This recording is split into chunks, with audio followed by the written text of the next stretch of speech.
Bonjour et bienvenue dans la séance du lundi 18 mai. On démarre tout de suite avec un rappel de géométrie. Je vais te donner des définitions et il va falloir que tu retrouves sur ton ardoise le mot, le terme géométrique ou le nom de la figure géométrique qui correspond à la définition. Première définition, qui suis-je?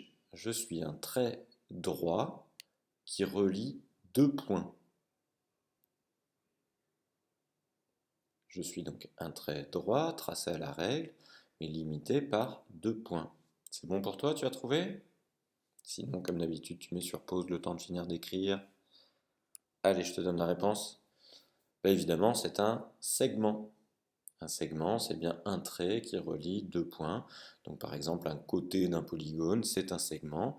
Et ça relie deux sommets de la figure. Allez, deuxième qui suis-je? Je suis un polygone à trois côtés et un angle droit. Allez, c'est facile. Polygone qui a trois côtés, un angle droit. C'est bon pour toi? Évidemment, c'est le triangle rectangle.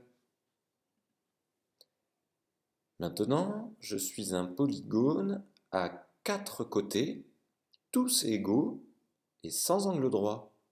Qui suis-je? Donc un polygone à quatre côtés, un quadrilatère. Tous les côtés, les quatre côtés font la même longueur et il n'y a par contre aucun angle droit. C'est bon pour toi? Alors voici la réponse. Un quadrilatère dont tous les côtés font la même longueur sans avoir d'angle droit, c'est un losange. Nouveau qui suis-je? Je suis un polygone à trois côtés dont deux ont la même longueur. Donc polygone à trois côtés et deux des côtés ont la même longueur. Qui suis-je? C'est bon? Alors évidemment, c'est le triangle, mais pas n'importe quel triangle. Vu qu'il a deux côtés égaux, on l'appelle le triangle isocèle. Dernier qui suis-je? Je suis un polygone à quatre côtés, quatre angles droits, et les côtés opposés égaux 2 à 2. Alors je te le répète, donc c'est un quadrilatère, hein, un polygone à quatre côtés.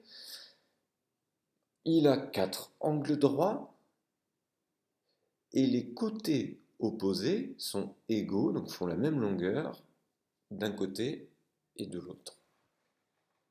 Qui est-ce? C'est bon pour toi? Eh bien, le polygone qui correspond à cette définition, c'est évidemment le rectangle, à la différence du carré qui aurait ses quatre côtés égaux. Bon, dans les figures dont tu peux te rappeler également, on n'a pas reparlé du dernier cas de triangle particulier, qui est le triangle équilatéral quand les trois côtés font exactement la même longueur. Allez, on passe à la suite. On reprend une activité qu'on avait faite la semaine dernière. Il s'agit d'écrire la fraction décimale suivante sous la forme d'un nombre décimal. Alors, ici par exemple, je te donnais 23 dixièmes, et évidemment tu devais écrire 2,3 pour montrer les deux unités et les 3 dixièmes. C'est bon pour toi? Donc là, on va faire avec des dixièmes et des centièmes. Voilà le premier nombre. Je te donne 567 dixièmes. Tu me l'écris sous la forme d'un nombre décimal.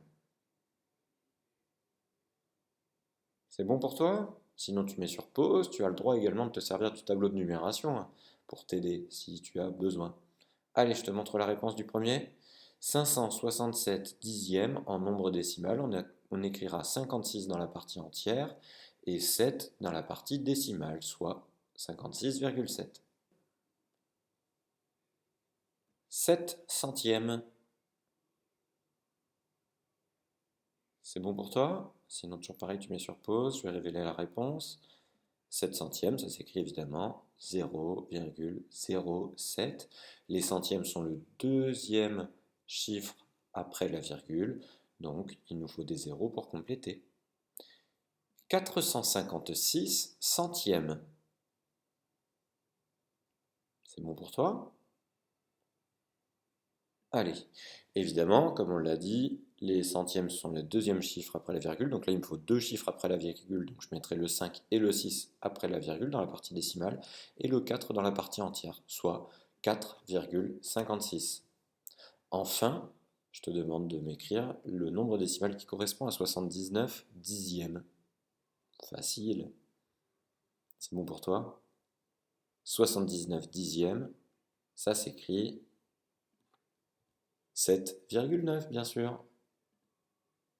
On va reprendre une petite activité sur les multiplications par 11. On avait revu la table avant les vacances avec tous les nombres de 1 à 10. Aujourd'hui, on va voir pour multiplier un nombre plus grand que 10.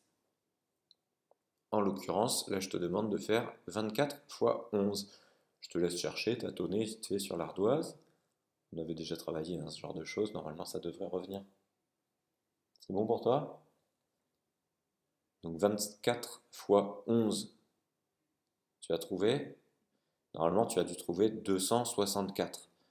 Et on trouve facilement le résultat sans poser le calcul, tout simplement parce que multiplié par 11, ça revient à multiplier par 10 et multiplier par 1.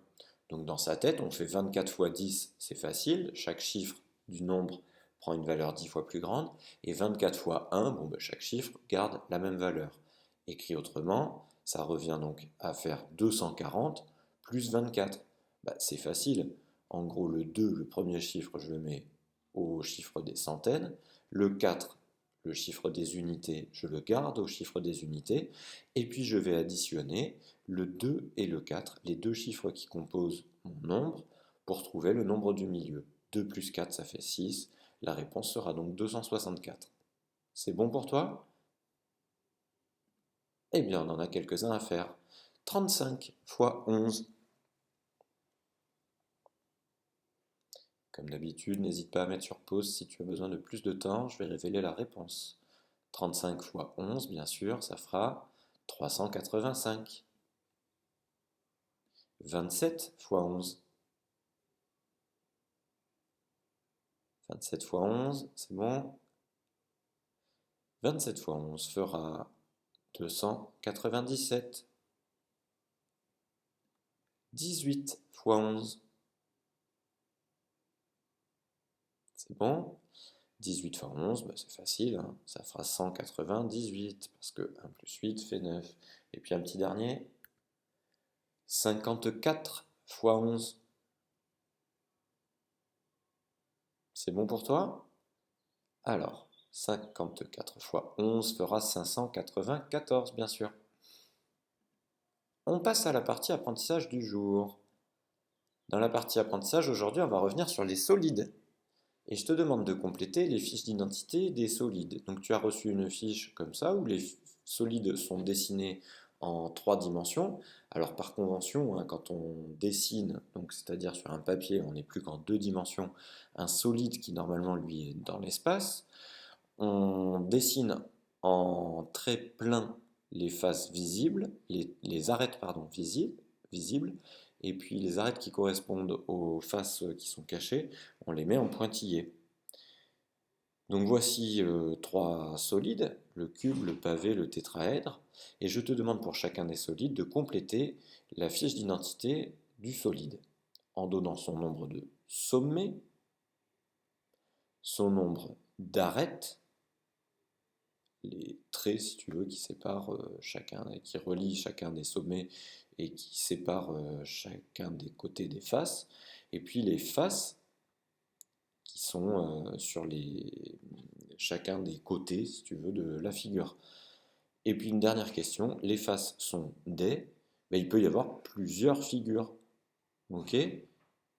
Dans certains cas, tu as un seul type de figure, donc carré, triangle, rectangle, losange, que sais-je. Et puis dans d'autres cas, tu vas avoir un mélange de triangles et de carrés, par exemple. Ok? Alors pour faire, il y a différentes manières, parce que je te demande aussi après une illustration. Tu vas pouvoir soit simplement te baser sur les représentations. Si c'est suffisant pour toi, que tu te repères bien, et puis que ça te suffit. Soit tu vas pouvoir utiliser du matériel que tu as chez toi, des jeux de construction, pour fabriquer toi-même les figures comme ça en 3 dimensions en utilisant donc des parties qui peuvent constituer les arêtes par exemple. Il y a des petits jeux de construction qui existent comme ça. Ou alors en utilisant directement des jeux que tu as qui ont les formes demandées, ou bien des objets de la vie de tous les jours. Je pense par exemple aux emballages que tu as dans la cuisine ou dans le bac à recyclage. Et à partir de là, bah, ça va t'aider donc à te repérer et à retrouver les formes et puis à compter le nombre de faces en particulier. Voilà. Dernière solution, et qui peut être la plus sympa, moi j'avais fait ça l'an dernier avec mes élèves, on avait fabriqué de la pâte à modeler, alors je t'ai mis en pièce jointe là, un PDF où tu vas retrouver la recette de la pâte à modeler, c'est pas très compliqué à fabriquer, et à partir de là, tu vas pouvoir, en utilisant des spaghettis que tu vas couper aux bonnes longueurs, fabriquer en 3 dimensions tes solides. Alors évidemment, tu n'auras pas les faces seront vides, mais tu auras les arêtes et les sommets qui apparaîtront clairement. Donc pour compter, pour manipuler et pour te repérer, c'est évidemment beaucoup plus facile.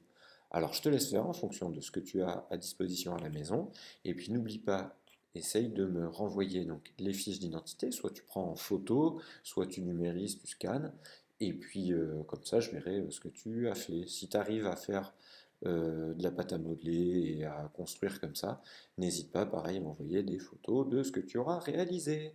Voilà, et bien au travail, bon courage et à bientôt.